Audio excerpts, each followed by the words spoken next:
وہ کسی اور پر بھروسہ نہیں کر سکتی تھی، اور ویسے بھی اس سنسان جگہ سے اسے شدید خوف محسوس ہو رہا تھا۔ وہ خیال آتے ہی اگر آج یہ شخص نہ آتا تو شاید اس کے ساتھ نہ جانے کیا ہو جاتا۔ اس کے جسم میں خوف کی ایک سرد لہر دوڑ گئی تھی، اور پھر وہ جلدی سے اس شخص کے پیچھے چل پڑی جس کا نام تک وہ ابھی نہیں جانتی تھی۔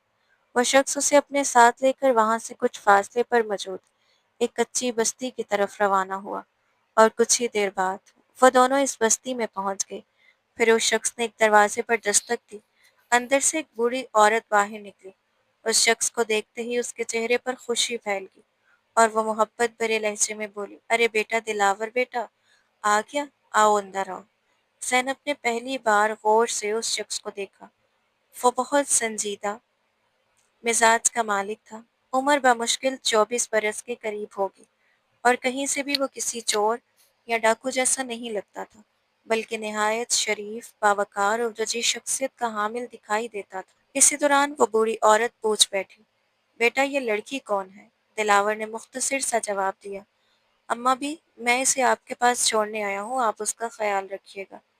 وہ عورت ہلکی سی مسکراہٹ کے ساتھ بولی، اچھا۔